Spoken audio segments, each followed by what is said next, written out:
kulanti wacan oo wanaagsan saaxiibada aan ku saaxiibnay channelkeena gundhiga wararka meel kasta dunida ka joogta waxaad ku soo dhawaataan wararka ugu waaweyn ee Soomaaliya caalamka intiisa kale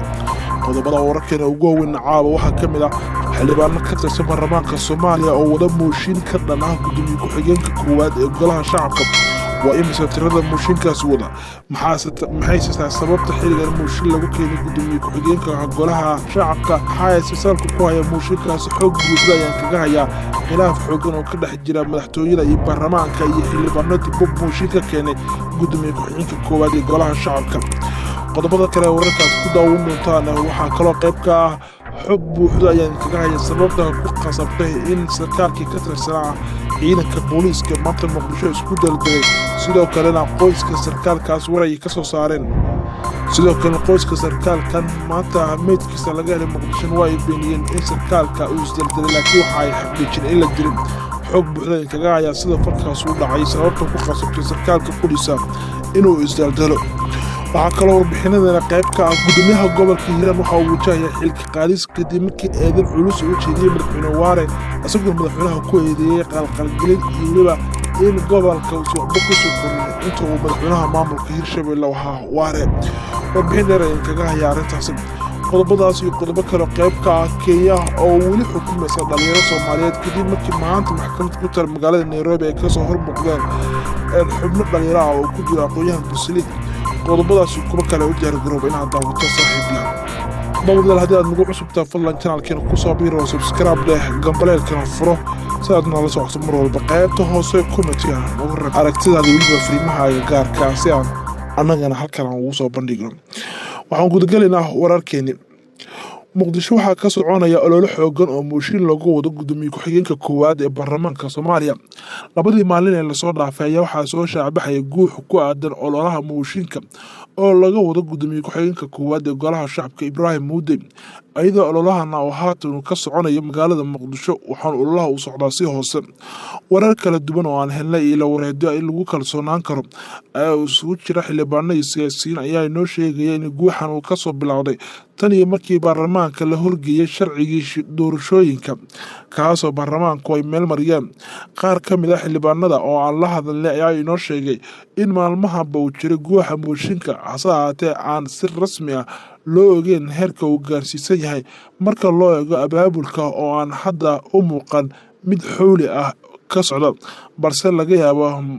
in baarlamaanka markuu fasaxu ka soo laabto oo fasaxa ciidul fidriga hadda ku maqan yahay inuu soo shaabaxo xooga mooshinka ka dhanka gudoomiye ku-xigeenka golaha shacabka ila wareedyo muhiima waxay noo sheegeen in gudoomiye Cabduuli Muude oo aad kaga soo horjeestay sharciga doorashooyinka oo hadda hor yaala baarlamaanka Soomaaliya kaas oo qorshaha madaxtooyada iyo xukuumaddu ay wataan uu yahay in doorashada madaxweynaha ay noqoto mid ay doortaan dadweynaha halka hore xildhibaano ay dooran jireen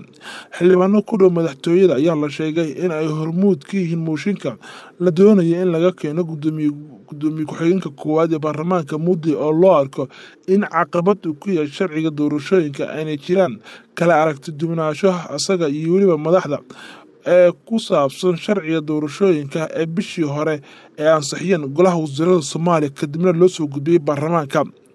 gudoomiye Cabduuli Muude ayaa xilligan ka maqan dalka wuxuuna ku sugay dalka Turkiga iyadoo la rumaysan yahay inuu xilligan awood muuqato ku dhex leeyahay baarlamaanka waxaana la xasuustaa doorkii uu ku lahaa radiistii gudoomiye baarlamaanka ee Professor Maxamed Sheikh Ismaan Jawaari lama oga sida uu ku suurtageli doonto ololaha ka dhanka ah gudoomiye Muude iyadoo mooshinka laga keenayna u baahan yahay 3 meelood hal meel in la helo 91 xildhibaan tirada ka gudbin karta mooshinka gudoomiye ku-xigeenka koowaad ee golaha shacabka dawladda waxaa naga xasuusanaa wixii macluumaadyo ay ka soo kordha mooshinkan ka dhanka gudoomiye ku-xigeenka golaha shacabka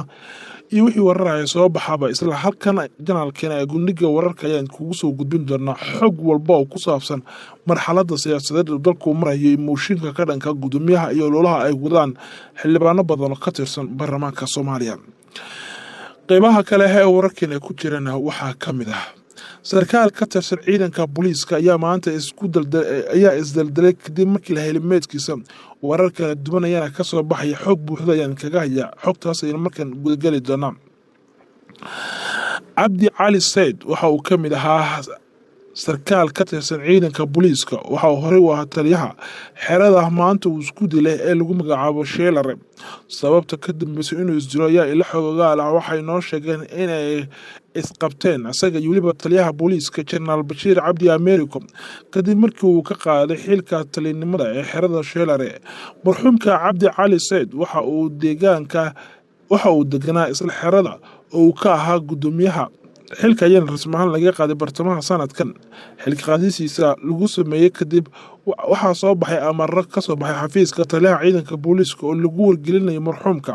in asaga iyo qoyskiisa in halka ay ka guuraan. Cabdi Cali Said oo ku doodayay sida ay xaqiijiyeen ilo kala duwan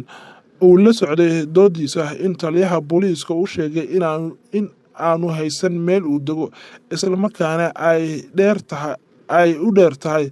in uusan haysan ilaalo ku filan oo amnigiisa u baqayo. taliyaha booliiska ayaa xalay amar ku bixiyay sida ay xaqiijiyeen saraakiil si dhow ula socotay arrintan in xabsiga loo taxaabo Cabdi Cali Said. subaxnimadii hore ee isla maanta ayaa la sheegay in marxuumka inta aanu soo gaarin goobta uu joogay saraakiisha amarka haystay taliyaha booliiska uu siiyey la arkay isagoo oo meyd ah kana soo raaraaca geed ku yaala xerada. waxaana dadka qaarkii ay sheegeen in taliyuhu la daldalay oo taliyaha in asagu isdaldalay halka dadka qaarkiina ay sheegayaan in uu la dilay. dhinaca kale qoyska sarkaalkan maanta laga helay meedkiisa Muqdisho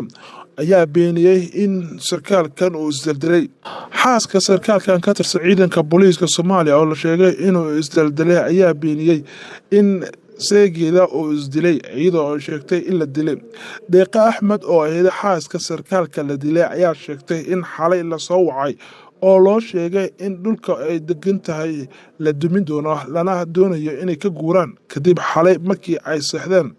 ay saaka ay ka warxeleen meydka la helay. waxayna beenisay in asaga uu isdilay ayadoo sheegtay in la dilay arrintaasna ay baaritaan lagu hayo. taliyaha soo wacay oo ku amray inuu ka guuro ayay ku sheegtay magaciisa taliya Surub laakiin wuu cadeeyay inuusan jirin meel uu guuro. kadib markii saakay arrintan ay dhacdana waxaa goobta si tagay saraakiisha ciidanka booliiska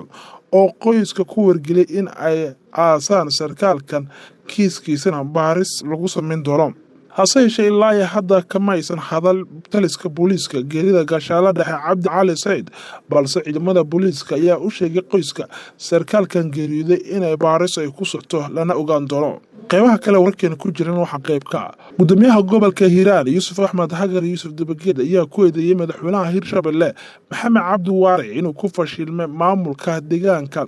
maamulka Hirshabelle. waxa uu sheegay in dhibaatada uu ka wado gobolka Hiiraan isla markaana maalintii in maalmahan dambe ay noqotay mid sii xogeysatay. waxa uu sheegay madaxweyne Waare inuusan beledweyne keenin hal xabo oo bastoolada ama wax u dhigma oo ay qaadan karaan ciidanka laguna xaqiijiyo ammaanka. qaar ka mid ah odayaasha dhaqanka ayaa horey madaxweyne Waare ugu ku eedeeyay inuu si degdeg ah isbedel ugu sameeyo maamulka gobolka Hiiraan isla markaana taas ay tahay dhibaato weyn.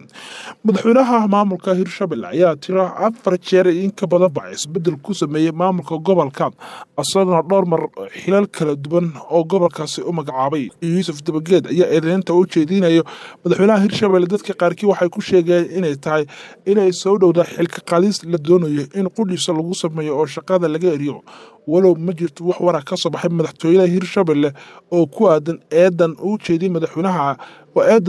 gudoomiyaha gobolka Hiiraan madaxweynaha Hirshabelle ku aadan intuu xilka hayay in uusan waxba ka qaban xaaladda gobolka Hiiraan ee wajahayaan dadka gobolkaasi dhibaatooyin xooggan. guud ahaan daawadayaal halkaas aan kusoo gabagabeynaa wararkii ugu waaweynaa caawa janaalkan aad ka daawaneyseen. daawadayaal haddaad ku cusubtaa fadlan subscribe qaybta hoose ee commentiga nagu reeb wixii aragtay fariina. guud ahaan wararkiina caawa waa nagintaasi nabadgelyo.